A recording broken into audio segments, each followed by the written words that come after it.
Okay, we are live, and this is the conference committee for H91. And we already met this morning, looked through some of the recommendations from the House, and now this afternoon, the Senate is providing some recommendations on the bills. So Katie, why don't you can show us where they are? They're still highlighted. Yep. So in McLean Office of Legislative Counsel, your proposal should say Senate proposal draft up at the top. And then we have the same highlighting. So there's a change in the findings section, and that is on page 3 to reinsert. That's fine. I think that was just a mistake. Oh, good. That's the big one. I couldn't remember any conversation about removing it. I didn't me either, so it's all good. That's all good. Yeah. Senator Kohoski identified it as critically important, and we agree. Yes. Okay. Subdivision 2, legislative intent, subsection C, and subdivision 1. In the legislative intent language describing the transition to VHART, moving emergency housing and HOP into VHART. The language was added using consistent, stable funding. So it would read as the intent of the General Assembly that VHART replaces the provision of emergency housing through the General Assistance Program and the HOP program beginning in fiscal year 27 using consistent and stable funding. Next, should I pause there? I have to think about that. Okay. I don't disagree with the concept. I'll just, be honest that I think we're all trying to walk the line of wanting a bill that makes sense and a bill that the governor's not going to veto. And so I just need a moment to think about that. Okay, so I think the intent here is to ensure that it is a program that will have regular funding. So I don't know which is one of the words.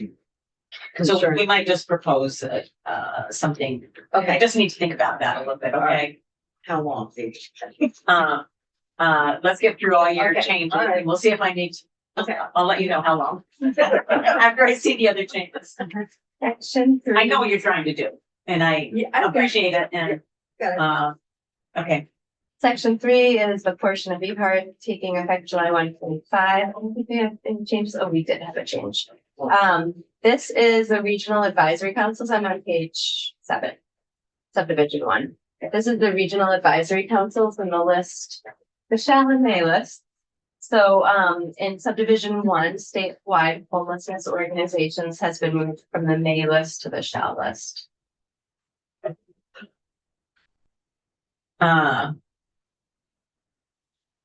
We have a suggestion in that area as well. Hey, can you be specific about what you mean there? Because you folks actually have it in the May list to begin with. We didn't have it in the May list. You did. And so are you just changing your mind or? Yeah. We think they belong there.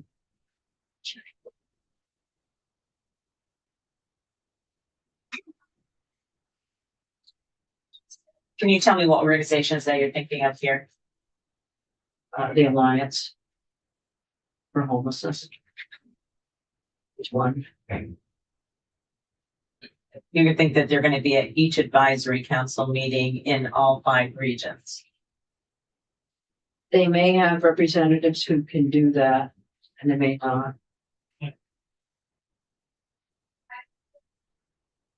They can be invited. Okay, I think that that's probably okay. I just,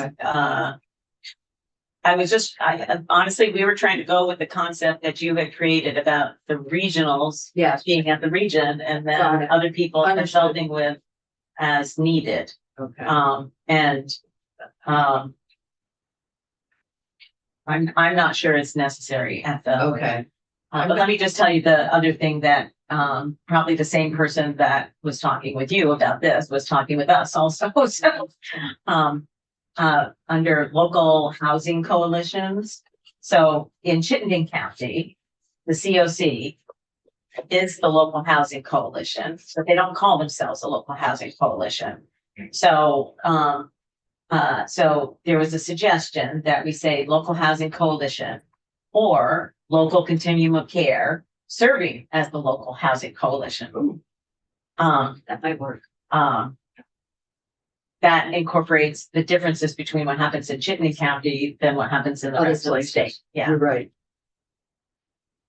Sure, let's do that. okay. And then I'm turning to, Mark, Senator Kulik. Do you want to comment on the, Statewide policy? yeah, the, No, I think there was a desire to be included and I'm certainly, I'm happy to include folks who are really, excited to do the work. That was where that came from. I would like to, so I appreciate what we're doing here, creating the regional thing, but I think that one of the things I like about having a statewide voice on the regional coalitions is being able to communicate what is happening at the state level, because I do think it impacts what's happening in the different regions. So to me, that statewide organization, having that representation is sort of that cohesive of how do the regions work together. I'm fine with it. I want to. Are you okay with this?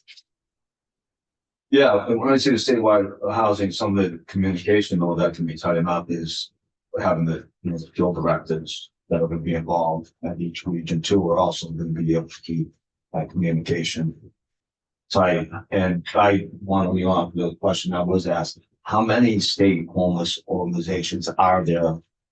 Most of them are regional, I know, Yeah. and homelessness, and there was another one that was mentioned. After those two, that's about it. that's about it. No, I'm good with it as long as, obviously, with the AHS field director involved. The only thing I would say is that there are multiple organizations. Yeah. It's not just one organization. So if you're intending to have all the statewide organizations, be at the regional, I'm just putting that out there as a potential issue. I mean, for me, it's not a big deal because we're not going to be trying to organize these groups. Understood. But your suggestion is to add the continuum of care. Because it's a specific Chittenden County Yeah. thing in order to make Yeah. it consistent. Okay, that's fine. All there. Yeah, totally agree. Yeah. Did you get that, Katie? Did you understand what I The meant? local continuum of care serving as a local housing Yeah. coalition. Okay. So we're okay with the statewide thing, recognizing that. It's going to be subject to interpretation at the local level, just so you know that. Of course, you will. Okay. They're the leaders. Okay. Keep moving. In paragraph D on page 8, reimbursement for expenses and per diem for the members of the regional council who are not participating in a professional capacity, being increased from 4 meetings annually to 8. And we don't have any problem with that. Oh, good. Okay.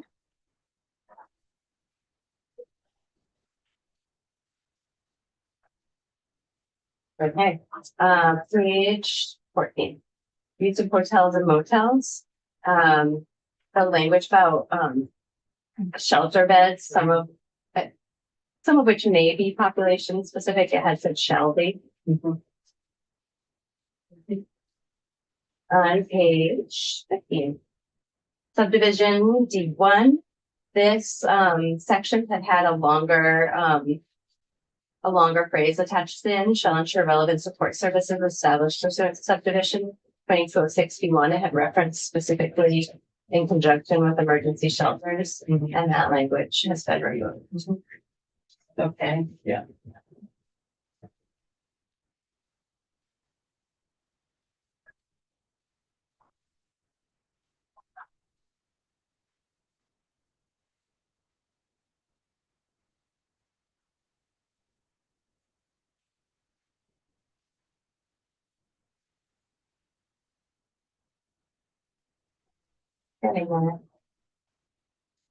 Okay, section 8, page 31.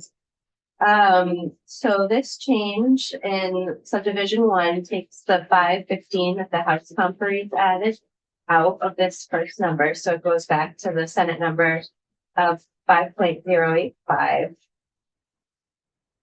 Also in this first paragraph, it removes reference to blueprint or bridges to health. And instead, subdivision 3 is added specific to bridges for health. And this is added, the language matches what was in the Senate proposal. And then in subdivision 5, this is the 30,000. 3 million. Oh, thank you, 3 million. That's sort of Oh my goodness. He is not working for joint this. I will not analyze any numbers for you. Okay, so 3 million, adding to the end of that phrase, with any unspent monies carried forward. So in total, it would read 3 million to BCF to enhance capacity for the creation and expansion of permanent affordable housing, emergency shelters, and permanent supportive housing capacity with any unspent monies carried forward. So we may have a counter proposal to that. Which one? Through the 3 million. Okay, I'm waiting to hear back. Oh. Okay.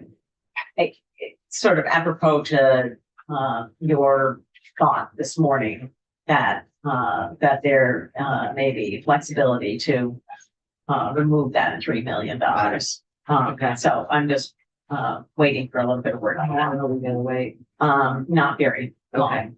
And then I do want to be upfront about what I've been doing about this 515,000. So just so you know, I've been in contact with folks who work at the Green Mountain Care Board. And the legislative liaison, Representative Lamper, is continuing to work on this, although it will not be in time for our discussion. I actually would appreciate having just a quick private conversation with you for just a moment on this, if that's possible. Do you want to walk outside? Yeah, just if you could. Why don't we go offline for just a minute? Take a break.